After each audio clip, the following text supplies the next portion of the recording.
नमस्कार, आप देख रहे हैं केबीपी न्यूज राजस्थान। श्री गंगानगर में आपातकाल की 50वीं बरसी पर भाजपा के द्वारा किया गया कार्यक्रम आयोजित लोकतंत्रता सेनानियों का हुआ सम्मान। श्री गंगानगर में 26 जून को आपातकाल की 50वीं बरसी के अवसर पर भारतीय जनता पार्टी के श्री गंगानगर की ओर से एक विशेष कार्यक्रम का आयोजन किया गया, जिसमें लोकतंत्र के सेनानियों का सम्मान करते हुए उनके संघर्षों को याद किया गया। कार्यक्रम में स्कूल शिक्षा, पंचायती राज एवं संस्कृत शिक्षा विभाग के कैबिनेट मंत्री श्री मदन दिलावर मुख्य अतिथि के रूप में उपस्थित रहे।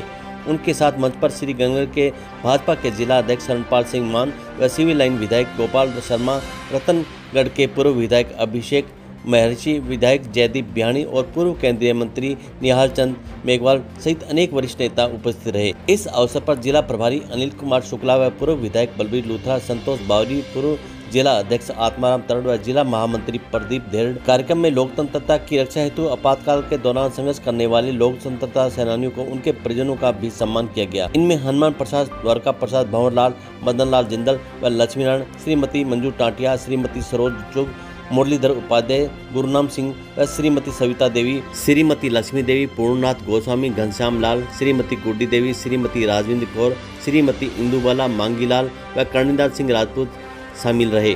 मंत्री मदन दिलावर ने अपने संबोधन में कहा कि आपातकाल भारतीय लोकतंत्र का सबसे बड़ा काला अध्याय है, जिसमें संविधान, न्यायपालिका और नागरिक अधिकारों का दमन किया। उन्होंने लोकतंत्र सेनानियों को संविधान के रक्षक बताते हुए उनके योगदान को नमन किया। भाजपा नेताओं ने युवाओं को लोकतांत्रिक मूल्यों की रक्षा के लिए जागरूक और सक्रिय रहने का आह्वान किया।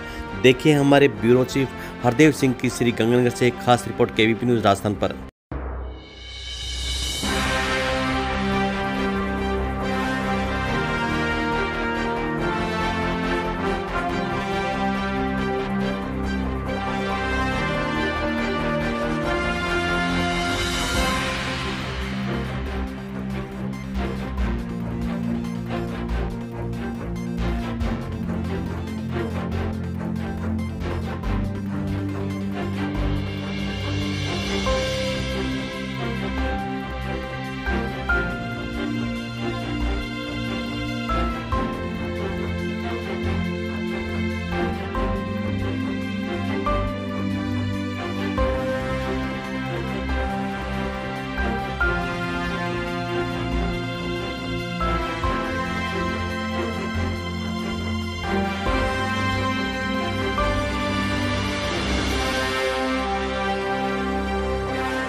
उनको ऐसा लगा कि अब पेड़ का पत्ता भी इंदिरा गांधी से पूछ के हिलेगा। और कांग्रेस ही कहते थे Indira India, India Indira.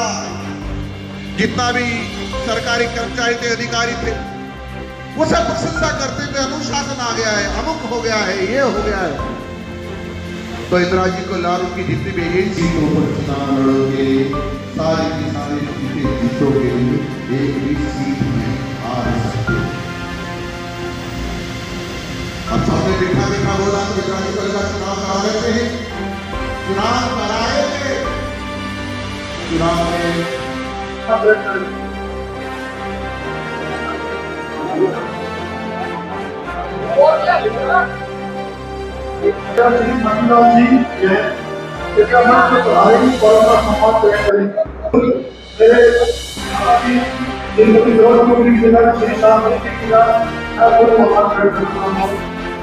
Picture जो ना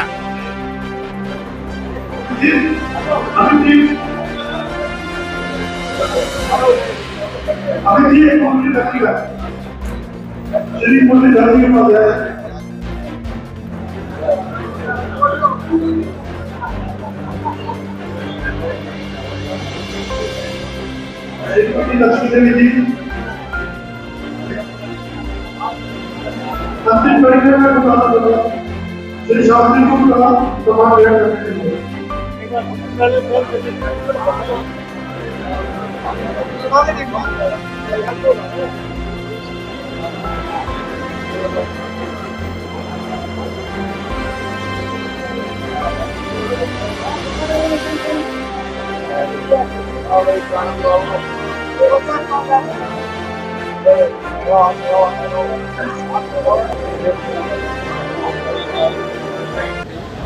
तो लगता है चरण स्पर्श कितने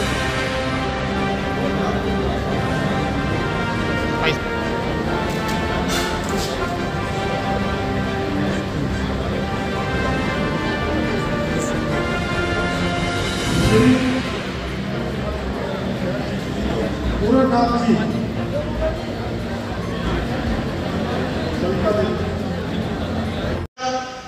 हिंदुस्तान कांग्रेस मुक्त की ओर बढ़ रहा है, कांग्रेस मुक्त की ओर बढ़ रहा है। और मेरे कांग्रेसी मित्र कह रहे थे कल, कई भाषण दे रहे थे, तो भारतीय जनता पार्टी 50 साल पहले के मुद्दों को उठा रही है। अरे कांग्रेस 50 साल पहले के नहीं, हमको तुम्हारे 1000 साल पहले के पुरखों ने भी अन्याय किया होगा, तो उसकी भी जानकारी हम आने वाली जनरेशन को देंगे। इस जनरेशन को देंगे तुमने कितना अत्याचार, अनाचार और पाप किया है, तुम कितने पापी हो, उस सब की जानकारी देना हमारा दायित्व मित्रों। और इसलिए आप सब लोगों से निवेदन करना चाह रहा हूं, आपातकाल में जो लिखा गया है उसको पुनः पढ़ी, बार बार पढ़ी, और इस बात को आम जन तक ले जाइए कि लोग कैसे थे, किस प्रकार से संविधान को निलंबित किया था। संविधान को निलंबित करने का संविधान का अपमान नहीं था। प्रेस की आजादी छीन लेना क्या चौथे स्तंभ का अपमान नहीं था। न्यायपालिका पर पाबंदियां लगा देना कि तुम जमानत नहीं लोगे, तुम इनके पक्ष से फैसला नहीं सुनाओगे, ये क्या अन्याय नहीं? पत्नी का सुहाग गुजर जाएगा, तुम्हारी हत्या कर दी जाएगी। लेकिन जगमोहन लाल जी ने भी उन्हीं के जन्मदिन पर और ये फैसला सुनाया, इंदिरा जी का चुनाव निरस्त किया जाता है। देखो 25 जून 1975 को कांग्रेस ने देश की जनता पर जबरदस्ती आपातकाल थोपा था, और आपातकाल में प्रेस की आज़ादी को छीन लिया गया, संविधान को सस्पेंड कर दिया गया, और ये कहा गया कि Indira is India, India is Indira, अधिकार समाप्त कर दिए गए, लोगों को जेलों में डाल दिया गया, अनेक प्रकार की यातनाएं दी गई। क्या नहीं किया आपातकाल में, जो एक राक्षस कर सकता है वो सब कुछ किया है। और इसलिए ये सबको याद रहना चाहिए, आने वाली जनरेशन को पता रहना चाहिए, और ये एहसास होना चाहिए कि जब कभी भी सरकारों का अहंकार हो जाए और संविधान तक को समाप्त करने की बात करें या निलंबित करने की बात करें या लोगों की आज़ादी को छीन लें, तो मुखर होना चाहिए। बाहर रहे लोगों पर भी यातनाएं दी गई, किसी को इतना मार करके कहीं फेंक दिया गया बड़ा समझ करके, किसी को उल्टा लटकाया गया, ये सब इतने अत्याचार अनाचार किए कि आज तक किसी ने नहीं किए होंगे। यानी राक्षसों ने भी कभी इतने अत्याचार नहीं किए होंगे जितना कांग्रेस ने किया है। और अब कांग्रेस अपना मुंह छिपाने के लिए जो करेंगे, संविधान खतरे में है, इस संविधान को अपमानित करने वाले तो कांग्रेस ही थे भाई। अभी अपनी जेब मिटाने के लिए, मुंह छिपाने के लिए इस प्रकार की बातें कर रहे हैं। सर, आरोप तो आपके लग रहे हैं कि संविधान को आप बदलना चाहते हैं, संविधान को आप हत्या कर रहे हैं। आरोप तो कुछ भी लगा सकते हैं, और ये तो हर बात का विरोध करते हैं। भगवान राम का मंदिर अयोध्या में न बने, इस बात का इन्होंने विरोध किया है। धारा 370 समाप्त न हो, इस बात का विरोध किया है। देश की प्रगति के लिए, देश के सम्मान के लिए, देश की रक्षा के लिए जो भी काम करेगा उसका विरोध कांग्रेस करेगी, क्योंकि इनका देश में विश्वास नहीं है। सर, एक शिक्षा विभाग से सर, अभी जो तबादलों की सर अनुशंसा आपके पास आई है सर, उस पर क्रियान्वयन सर कब तक होगा? शीघ्र आती है विधायकों के द्वारा। मांगीलाल जैन। हमने 27 जून 1975 को रात्रि में सूरतगढ़ में आपातकाल के खिलाफ आम सभा की थी। और आम सभा करने के बाद 11 बजे मैं घर पहुंचा और 1:45 बजे मेरी घर से गिरफ्तारी हो गई थी। उसके बाद मुझे हनुमानगढ़ जेल ले जाया गया। हनुमानगढ़ से 2 दिन के लिए फिर गंगानगर भेजा और गंगानगर के बाद बीकानेर जेल में स्थानांतरित कर दिया।